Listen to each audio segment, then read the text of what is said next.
curahkan rezeki yang halal, jembar buat bekal ibadahnya. Dan juga semoga Allah wariskan istiqomah di dalamnya. Karena kalau tidak istiqomah apalah jadinya. Memang kata istiqomah ini gampang diucapkan, tapi susah dikerjakan. Kenapa? Yang mudah mah istirahat, bukan istiqomah. Istirahat mah tinggal berat, udah. Tapi istiqomah gampang diucapkan, tapi begitu berat kita kerjakan. Mudah-mudahan anak muda di sini dengan didukung, disokong oleh para aparatur pemerintah setempat, RT-nya, RW-nya, juga bapak-bapaknya, ibu-ibunya, adik-adiknya. Mudah-mudahan ini majlis Allah langgengkan ila yaumil qiyamah. Dan semoga ini majlis dari asbab hidayah buat saudara-saudara kita yang masih belum mau mendekati majlis-majlis ta'lim. Amin ya Allah ya rabbal alamin. Pertama-tama dan yang paling utama, marilah kita panjatkan puji dan syukur kehadirat Allah. Allah yang Maha Ghafur, Allah Maha Pengatur, Allah yang telah mengatur hidup kita, Allah yang telah mengatur jalur kehidupan dan hidup kita. Makanya kita jangan terlalu anteng, gua mah masih bocah ini, gua mah masih muda ini. Emang mati milih yang tua? Kagak. Makanya kalau mati misalkan ngikutin seperti abjad dari nama, atau nggak bakalan ada orang yang ngasih nama anaknya A duluan. Oh pasti matinya duluan gitu. Ataupun misalkan mati yang tua dulu, atau enak yang muda. Makanya di sini orang tua dulu salafus soleh kita menekankan bahwa mati ini kalau kata orang Sunda yuni kalapa. Kelapa enggak nunggu tua baru jatuh. Ada yang masih segede kepelan tangan udah jatuh. Ada degan udah jatuh. Kenapa? Itulah manusia, kehidupan di alam dunia seperti itu. Contoh, misalkan kita mau ngebanggain karena kita masih muda, masih kuat. Ada banyak kejadiannya. Emaknya yang sakit dirawat bulanan di rumah sakit, yang meninggal cucunya. Contoh, ada. Makanya kan meninggal tuh, itu salah satu aturan Allah yang tidak tahu kapan datangnya. Makanya tinggal di sini kita manfaatin waktu kita. Manfaatin untuk apa? Manfaatin pertama kita cari keridhaan Allah dan rahmatnya Allah, supaya apa? Jadi asbab buat turunnya maghfirah daripada Allah Subhanahu wa taala. Jadi makanya kita nggak usah kepedean, masih muda. Justru lagi muda kita manfaatin untuk belajar. Belajar ilmu apa? Sekolah, mangga. Karena apa? Kita hidup di dunia. Hidup kita di dunia pasti butuh akan dunia. Sekolah kita tinggi, mangga. Mau sampai S1, S2, S3, mau sampai S potong, S doger pun mangga. Tapi satu, ilmu Al-Qur'annya pun, ilmu agamanya pun jangan anak kita tekankan kuliah. Giliran anak gak mau sekolah sampai digebukin. Anak gak mau sekolah dipotong uang jajannya. Giliran anak mau ngaji. Ngaji mah dia ngaji. Ngaji lah sama-sama. Kata ustadznya mah minta duit 5.000 buat bayar apa, buat bayar listrik, bantuin bayar lampu. Udah lu besok mah pindah ngaji, ustadz rumah duit lagi. Jangan sampai kayak gitu. Anak sekolah bajunya robek, kita sampai ngegadein motor, sampai nginjam ke tetangga. Karena apa? Anak bajunya sobek. Giliran anak ngaji Qurannya udah lecet, udah kayak pantes pakai bungkus asin mah. Anaknya minta, mak malu mak, Qurannya ini mulu, orang malu semua. Udah lo, kalau lo malu nggak usah ngaji aja. Jangan sampai kayak gitu. Maksudnya kita kasih semangat anak kita untuk menggali ilmu agama. Karena yang diwajibkan itu ilmu agama seyogianya. Tapi karena kita hidup di dunia, untuk menggapai kesuksesan kita di dunia pun perlu oleh ilmu dunia. Jelas para salafus soleh dulu di kampung masuk dipakai sholawatan. Man arada dunya fa'alaihi bil ilmi. Jadi gitu, intinya barang siapa orang yang mengharapkan kesuksesan di dunia, maka carilah ilmu untuk menggapai dunia itu. Wa man arada al-akhirah fa'alaihi bil ilmi. Tapi barang siapa orang yang ingin menggapai kesuksesan nanti di yaumil akhir, galilah ilmu Allah. Cari ilmu Allah. Jangan dianggap mudah. Giliran sekolah anak lagi diliburin, dia masukin les per bulan sekian juta. Giliran anak ngajinya males-malesan, los. Giliran sekolah nggak dimasukin les, giliran anak ngajinya males-malesan, los. Ini jangan sampai kayak gini, karena penyesalanlah nanti di akhir. Kita mati, anak kita cuma bisa nangis saja, nangis di pojokan, mak mati, mak mati, udah jelas mati, ditangisin. Coba kalau anak kita ngaji, bisa ngaji, yang satu buka Yasin, yang satu buka Tabarok, yang satu buka Ar-Rahman, yang satu buka surat Kahfi, enak pasti. Tapi sekarang mah banyak yang simpel mikirnya, dah gampang Ustaz, tidak mati mah banyak ini Ustaz. Aduh Ustaz gak mau kalau dibayar. Emang gak pegel apa ngaji ini orang? Berjam-jam. Makanya di sini hayo, mumpung ada yang mau menggagas, kita masukkan anak-anak kita supaya belajar ilmu agama. Jadi jangan terlalu untuk sekolah kita hayo aja didukung, kira itu ngaji bodoh amat. Mau enggak mau bodoh amat. Nah, jangan sampai. Karena apa? Karena insya Allah dengan adanya majlis, dengan adanya anak kita mau duduk di majlis ta'lim, itu akan menjadi asbab bakal berubahnya akhlaknya. Yang paling utama akhlak anak kita kepada orang tuanya. Karena alangkah telah hancurnya akhlak dan moral anak bangsa zaman sekarang. Coba aja kita perhatikan. Dulu, jangankan dulu, sampai sekarang saya sendiri gak berani sama orang tua gak berani ngegentak, gak berani, orang tua lagi ngomel gak berani melihat mukanya. Tapi anak sekarang orang tua lagi ngomong, enggak mah tulang pinggang. Itu kayak ngajakin tinju sama orang tua. Dan Masya Allah kita masukin anak kita untuk belajar agama.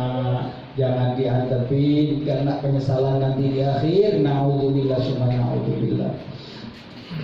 Sholawat dan salam semoga selamanya tercurah terlimpah kehadiran baginda Habibana wa Nabiyana wa Maulana Muhammad sallallahu alaihi wasallam, keluarganya, sahabatnya, tabi'innya, khususnya umumnya, semoga kita sekalian ada di dalamnya. Amin ya Allah ya Rabbal alamin.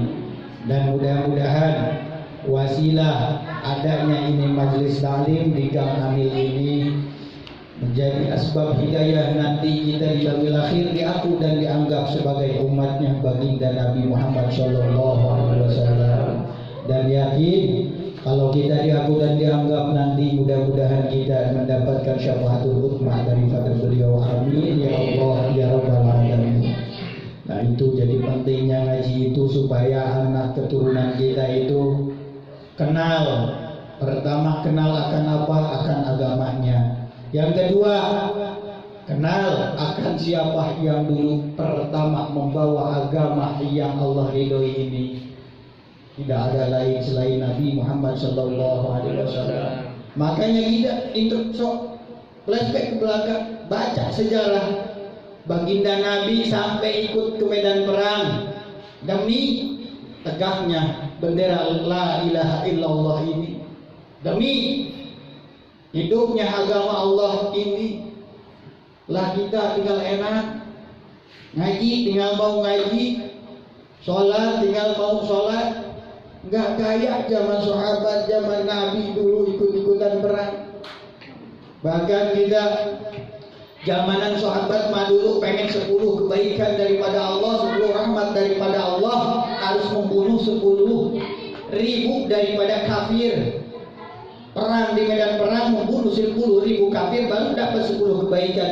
Kita mah umat akhir zaman udah dikasih enak, baca sholawat 1 balik maka Allah ganti sholawat kita dengan 10 rahmat daripada Allah. Tinggal daik, nah makanya ngaji pengaji ya penting. Alhamdulillah wa syukru ala ni'amillah, pertemuan yang ke-6 ini pas kita nyampe makalah yang nekanin tentang hikmah daripada ngaji, hikmah daripada ilmu yang Allah ridai, yaitu ilmu agama. Bahasanya ini makalah dikeluarkan oleh Sayyidina Ali radhiyallahu anhu. Sayyidina Ali karramallahu wajhah, sahabat, salah satu daripada sahabat dan juga mantu daripada baginda Rasulullah sallallahu alaihi wasallam. Bahasanya, man kana fi talabil ilmi kanatil jannah fi talabihi, wa man kana fi talabil ma'siyah kanatin nar fi talabihi. Artinya apa? Man kana fi talabil ilmi, barang siapa orang yang mencari ilmu yang bermanfaat, ilmu yang Allah ridhoi, ilmu agama, ilmu yang untuk memperbaiki ubudiyah kita, ilmu untuk memperbaiki etika kita, ilmu untuk memperbaiki tata cara kehidupan kita, maka seyogyanya orang itu mencari redha dan jannahnya Allah. Tapi sebaliknya, waman kana fi talabil ma'siyah, barang siapa orang yang niat, yang berangkat untuk mencari maksiat, untuk mencari perkara yang bisa menjauhkan dirinya daripada rahmat Allah, mendekatkan daripada murkanya Allah, maka seyogyanya orang itu lagi membeli tiket untuk ke neraka dan juga mencari murkanya Allah subhanahu wa ta'ala. Na'udzubillah. Kesimpulan anak kumaha? Kesimpulannya, ayat istabara bil ilmin nabi allazi la yajuju lil baligil aqil jahluhu kana fi talabil haq kana bil haqiqati taliban lil jannah wa li ridallah ta'ala. Kesimpulan daripada bait yang pertama, intinya, man istabara, barang siapa orang yang menumpulkan nafsunya, yang menumpulkan otaknya, menumpulkan hatinya bil ilmin nabi, untuk mencari ilmu yang bermanfaat. Misalkan anak kita sekolah tapi niatan dapat ilmunya itu untuk menjadikan jalan asbab untuk lebih mendekatkan diri kepada Allah. Anak tidak ngaji dengan niat kalau misalkan Allah hasilkan ilmu yang bermanfaat untuk menjadikan asbab ilmu itu supaya lebih mendekatkan diri kepada Allah. Intinya untuk jalan agama Allah. La yajuzu lil baligil aqil, tidak disyaratkan, tidak wenang, tidak harus orang itu sudah balik. Ta'al aqil jahluhu, didinya tapi intina mah orang kudu mikir, kudu boga rasa rumasa kumaha. Orang sholat sapoe diwajibkan ku Allah 5 waktu, zuhur, asar, maghrib, isya, subuh. Sholatnya ikut-ikutan, makmum ikut imam. Tapi pembatalannya, fardunya, syarat sahnya agak paham. Mardudatun la tuqbalu. Amal kita Allah tolak, tidak akan Allah terima. Untuk mencari ilmunya di mana? Majlis taklim. Dekatkan diri kita dengan orang-orang soleh, dengan orang-orang yang ahli agama Allah. Karena ade zaman kuari mangges dianggap gampang teh. Cenah Ustaz gampang, pengen lihat part pembatalan sholat mah di Google aja. Iya, di Google. Apakah jelas yang bertanggung jawabnya? Tidak. Tapi ustaz dikeluarinnya ini dari pesantren anu. Tapi ente bertatap muka enggak sama ustaznya? Kagak. Makanya lalu tinggal ustaz-ustaz kuari. Karena dianggap gampang. Ningali pembatalan sholat muka Google muter baik kira nyampe ke jamaah belebek baik. Muter baik akan diajar di Google dan muter terus loading deh. Ujung-ujungnya nyampe di jamaah loading juga orangnya. Makanya sing ada boga guru dia jelas sangatnya. Belajar ilmu agama, lihat dulu yang pertama gurunya ini jelas enggak sanadnya. Jelas keguruannya ini sanad keilmuannya ini harus jelas. Misalkan Ampura, misalkan orang boga guru, ingali guru orang dia mondok di mana? Oh jangan misalkan Ampura ini malah yang di guruan, tapi misalkan contoh Tamsil, Al-Fakir, keluaran pondok mana? Misalkan ada 3 Cilongok Bauci jelas guruna atau jelas guruna. Nyampe ke Rasulullah sanad keilmuannya pasti asing hati. Nih anak guru dia jelas sanadna. Ulah ukur dianggap gampang. Ustaz gampang sekarang mah masalah untuk buku dia untuk sholat beli aja buku. Ustaz gampang sekarang mah HP udah canggih buka aja Google yang penting ada kuota. Makanya jangan jadi PA. Kita itu jangan jadi PA. Kenapa? Zaman memang sudah zaman canggih, teknologi sudah merajalela, tapi jangan dianggap gampang untuk ilmu agama mah. Yang diwajibkan itu bukan belajar seperti itu. Belajar duduk di majelis taklim, cari gurunya yang jelas. Karena apa?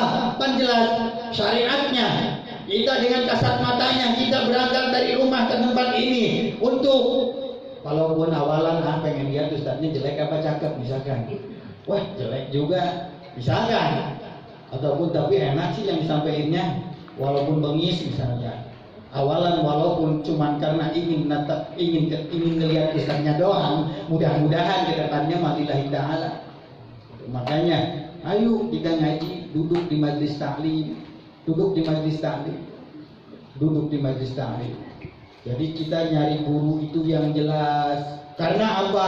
Jelas kata Imam Ali, kata Sayyidina Ali karamallahu wajhah, syariatnya dengan kasat matanya kita berangkat dari rumah ke ini majlis untuk mencari ilmu, untuk mendengarkan sebutir ilmu, mudah-mudahan ada manfaat buat kita. Hakikatnya kita itu lagi membeli tiket untuk ke surganya Allah. Hakikatnya kita mencari keridhoannya Allah. Terus apa lagi yang kita cari? Ustaz ingin kaya, kalau Allah gak ridho. Kata Allah, misalkan Allah nurunin harta yang termasuk istijrad, Allah nyumpun seziah yang kaya makruain diberi kekayaan dengan sia lumpuh seumur hidup. Bantu. Jadi kita pengen kaya, Allah kasih kekayaan, tapi kita dikasih korengan seumur hidup, nggak mau. Tapi kita cari keridhaan Allah. Apakah benar majelis taklim bisa mendorong, bisa menjadi asbab turunnya asbab hidayah, turunnya hidayah Allah, turunnya keridhaan Allah, turunnya rahmat Allah untuk kita? Pasti. Berulang kali Al-Bagir bacakan hadis Nabi di dalam kitab Tanbihul Qaul hadis. Sahih hadisnya, sahih. Kata Nabi, man intaqala liyata'allama ilman, ghufira lahu qabla ayyatwa. Barang siapa orang yang berpindah daripada satu tempat ke tempat lain untuk mencari ilmu, untuk mempelajari ilmu agama, ilmu yang Allah ridhoi, ghufira lahu qabla ayyatwa, maka diampuni dosanya itu orang sebelum melangkahkan 2 kaki, ngepatkeun 2 leungeun. Sebelum kita jalan baru niatan mau ngaji alhamdulillah nih malam Senin walaupun ustadznya jelek tapi alhamdulillah kita bisa ngaji.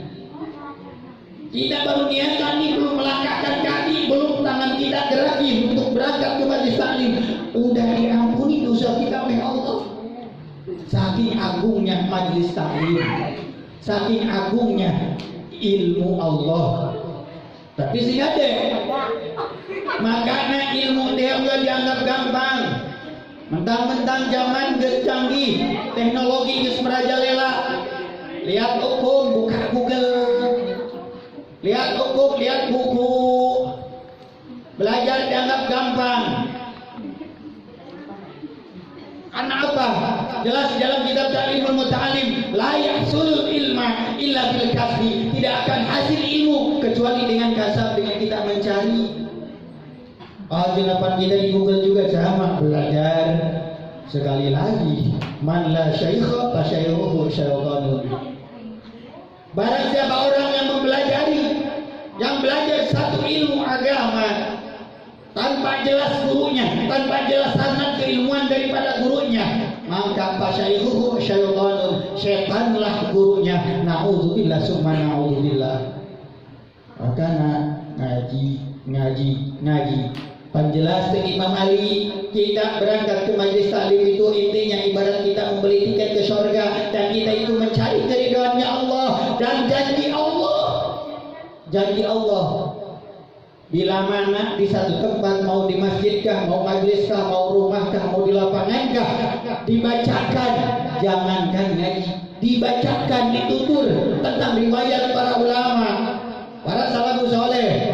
Seperti misalkan di satu tempat itu menceritakan tentang perjuangan Nabi, tentang perjuangan sahabat, tentang perjuangan ulama yang madhab 4, Imam Syafi'i, Imam Ahmad bin Hanbal, Maliki, Hanafi. Maka yakin Allah akan menurunkan rahmat dan keridhaannya ke itu tempat. Terus apalagi yang kita saksikan? Apalagi yang akan membuat kita malas? Itu tidak akan. Kalau orang sering ngaji, kalau orang demen ngaji, gitu. Jadi ngaji itu jadikan kebutuhan, jangan kalau butuh baru kita ngaji, jangan. Jadikan kebutuhan ini ngaji. Karena apa? Jelas kita sholat, kita zakat, kita puasa tanpa ilmu, maddudatun la tuqbalu. Apalagi sholat. Sebelum sholat kita wajib wudu. Apalagi kita kalau udah balik. Kalau laki-laki batasan umur 15 tahun itu udah masanya balik. Perempuan 9 tahun ataupun 12 tahun itu masanya balik. Kalau pas kira ditanya, dia artis Korea mau paham, anulah, itulah, inilah, drama Korea judulnya inilah, bla bla bla bla bla, tahu semua. Yang laki-laki pemain bola, pemain hafal semua. Giliran ditanya fardu wudu ada berapa? Nggak tahu, Ustaz. Terus ngajinya di mana? Sampai om. Yang endahnya, yuk kita jadikan masa depan kita itu biar cerah. Karena apa? Kata Imam Syafi'i di dalam kitab Ta'limul Muta'alim, hayatul fata wallahi bil ilmi wat tuqa. Hidupnya anak muda demi Allah dengan ilmu dan takwa. Kita mau takwa seperti apa kalau tanpa ilmu? Apakah hudu buat kaki bawa meren? Sehingga kita pengen mencapai takwa itu ilmunya tidak cari. Itu ilmunya kita cari. Jadi jangan sampai kita sia-siakan masa muda kita karena yakin sekarang mungkin kita belum misal, orang tua kita masih komplit. Tapi dikala orang tua kita sudah mulai meninggalkan kita, maka tinggal rasakanlah penyesalan jadi kita yakin. Yang ngajiin ustaz tetangga, yang ngajiin Pak RW giliran kita cuma nangis doang, nyesel pasti. Makanya ngaji. Alhamdulillah ini di musola malam Kamis tadi untuk mempelajari makharijul huruf dan tajwid. Malam Senin kajian kitab. Malam Jumat kita kirim Fatihah, kirim bacaan Yasin untuk siapa? Ahli kubur kita, nenek buyut kita, kakek buyut kita yang sudah meninggalkan kita. Panjelas malam Jumat itu malam Jumat. Ahli kubur kita itu balik ke rumah kita, ngelihat anak keturunan gua di si Sarminah sama si Kemot lagi ngapa? Pas dilihat si Sarminah lagi nonton sinetron, bukannya baca Ar-Rahman. Pas lihat si Kemot lagi main FF aja baru baca Yasin. Maka orang tua kita yang sudah meninggalkan alam dunia ini, baliknya ke alam kuburnya, baliknya ke alam barzah dengan membawa penyesalan. Nangis orang tua kita, arwah orang tua kita baliknya ke alam barzah. Makanya tidak jadikan, manfaatkan umur kita, manfaatin umur kita ini untuk terus belajar. Sekolah setinggi apapun mangga, menjadi sarjana mangga, tapi jangan kalah sama si sarnaja. Kita jangan bangga karena kita sarjana. Si sarnaja mah nih pinter baca Qurannya, pinter kitabnya, pinter daripada sarjana. Yasin teberat, Ar-Rahman tebeku, Waqiah dengarti, Fatihah belepotan. Makanya sing hade, hayu kurang manfaatkan umur orang. Karena jelas kita berangkat ke majelis talim, kita niat untuk mencari ilmu yang bermanfaat, ilmu agama. Seyogyanya kita itu lagi membeli tiket untuk surganya Allah, dan kita itu lagi mencari keridhaannya Allah. Terus apalagi yang kita cari dalam dunia ini? Kita mah pengen kaya, kalau Allah nggak ridho mau jadi apa? Tapi kalau Allah udah ridho kepada kita, jangankan pengen kaya. Karena apa? Dunia dan seisinya tidak ada apa-apanya dibandingkan dengan keridhaannya Allah. Jelas. Yo macurhat, Al-Fakir, ijazah SD pun teboga 5 tahun mesti tunda di pondok. Tapi alhamdulillah anak geus 2 pamajikan hiji. Pamajikan hiji teu pernah balangsa, teu pernah minta ka mertua. Bahkan disebutkan Allah benar ngangkat derajatnya jelas. Hakim di pengadilan mahnya nyarekan batur, pukulan mah dicarekan. Seminggu 2 kali ngajar di pengadilan. Padahal mah ulama teh SD aja. Tina naon itulah bagilah daripada ilmu. Allah ngangkat derajat kita, betul. Makanya kita manfaatin kata para muda. Fastabiqul khairat mudawamatut ta'at darajatul ula. Kita untuk taat, fastabiqul khairat lah. Berlomba-lomba dalam kebaikan, udah berlomba-lomba dalam kebaikan, teruslah kita jalankan taat kepada Allah. Supaya apa? Darajatul ula, kita nyampe pada derajat yang tinggi. Tapi jangan dianggap gampang ilmunya kita cari. Apalagi anak muda sekarang belum rumah tangga, pan nikah. Di situ memang hukumnya sunnah, tapi di dalam pernikahan ini banyak kewajiban untuk suami, untuk istri. Makanya ilmu heula teangan, ulah wahaya nikah bae. Ngaji heula ilmu teangan untuk memperbaiki akhlak, etika kita pertama kita dalam bermasyarakat. Etika kita kepada orang tua, etika kita kepada agama, Mudah-mudahan orang gang rumah anak mudanya Allah jadikan anak muda yang soleh dan salehah, yang ahli ilmu, ahli kebaikan. Mudah-mudahan kita doakan penggagas ini majlis, Allah kasih istiqomah. Jangan sampai dia pudungan gebugan banyak. Karena langkah sulit untuk kita berusaha menghidupkan agama Allah begitu sulit. Semakin kita kencang niatnya untuk menghidupkan agama Allah, maka semakin kencang juga bahasanya sikutan dari kanan kiri, dari atas bawahnya. Ini yang penting kita sabar dulu, pasrahin kepada Allah, dan yakin kalau kita jalan di relnya Allah, kita tidak akan bahasanya apa? Tidak akan timbul kita suudzon kepada manusia, husnudzon kepada ketentuan daripada Allah, suudzon kepada ketentuan daripada Allah. Jadi utamakan, tanamkan di hati kita untuk selalu berbaik sangka, untuk selalu berhusnudzon akan semua yang terjadi kepada kita ini. Yang selanjutnya tadi kata Imam Ali, wa man kana bi talabil maksiat. Sebaliknya, barang siapa orang yang mencari maksiat, misalkan mencari ilmu, dia sekolah misalkan sekolahnya SMA sampai kuliah, pasti tanya Ataupun dia kuliah apa sudah lulus, mau jadi apa Ceng? Mau jadi camat gua. Ntar kalau camat makan lumayan kita pada tangan jadi sekian. Kita kalau jadi camat mah gua basmin lah. Nanti pernah inilah itulah.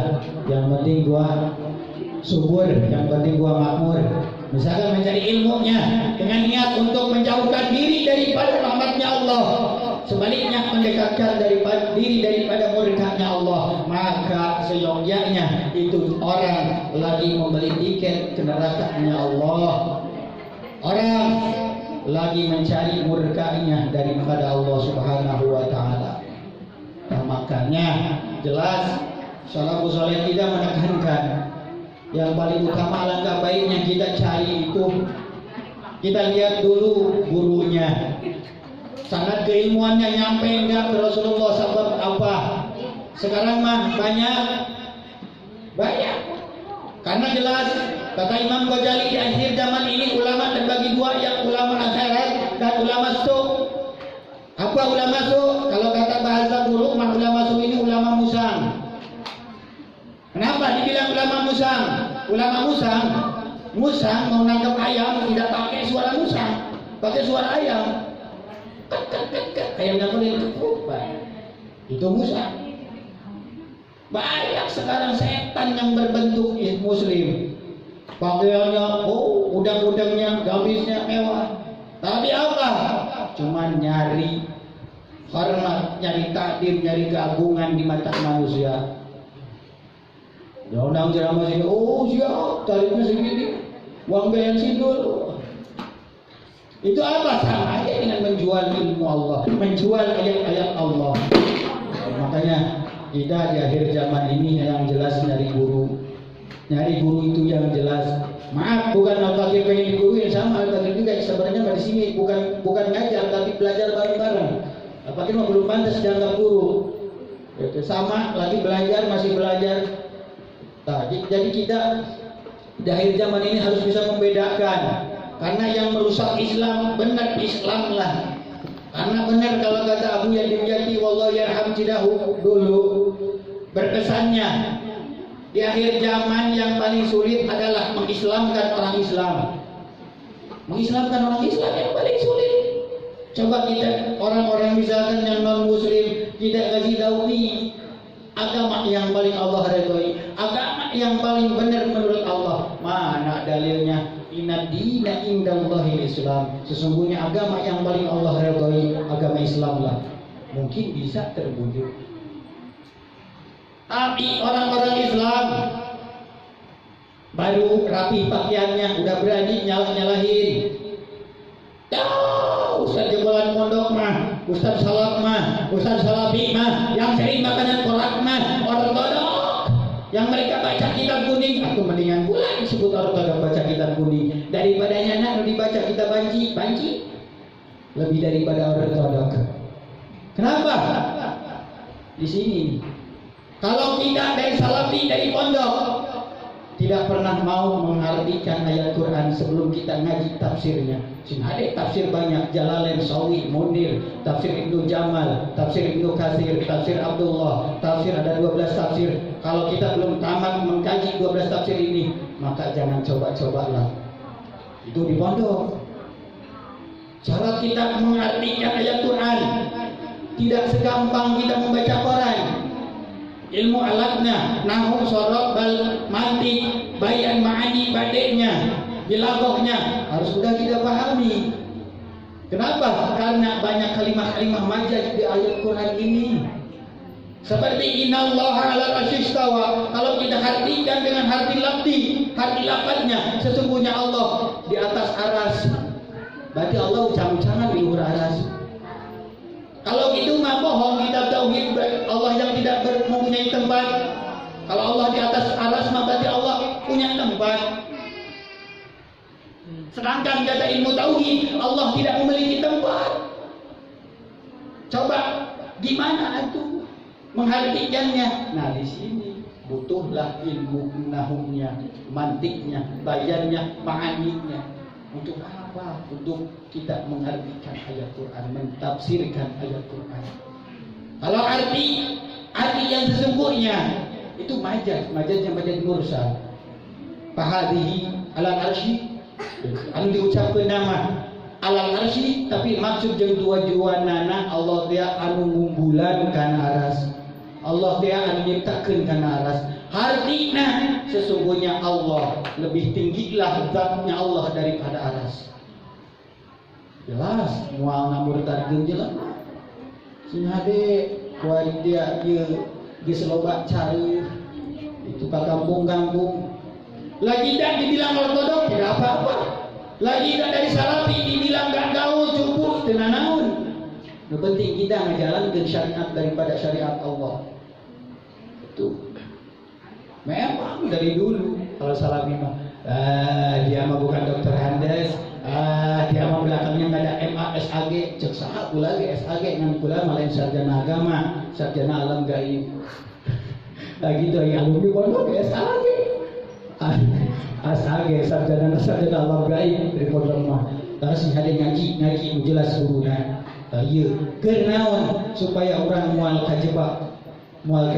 Di akhir zaman ini yang merusak Islam adalah Islam juga. Islam juga. Tidak sedikit. Cuman pinter ngomong. Oh, tahlil bid'ah. Oh, tahlil haram. Oh, maulid haram. Oh, sholawat bid'ah. Iya bid'ah. Jangan kita sangkal tahlil bid'ah, ya. Maulid bid'ah, ya. Tapi tidak semua bid'ah itu dolalah. Akan ngaji mantek di dia. Bahasa manehna kullu bid'atin dolalah. Setiap yang tidak ada di nabinya maka itu sesat. Tapi kalau ngaji mantek kulun ba'dun natijah kulun lesbat natijah ba'dun. Jadi teu sakabeh bid'ah teh eta sesat. Karena apa? Bid'ah terbagi tiga. Ada bid'ah dhalalah, ada bid'ah hasanah, ada dari bid'ah mandubah yang disunahkan. Seperti apa? Dalilnya dia sok lucu. Baik. Nabi dia itu pernah jarah. Emang siang laman hidupnya Nabi. Makanya di sini nih, ampura kudu galak.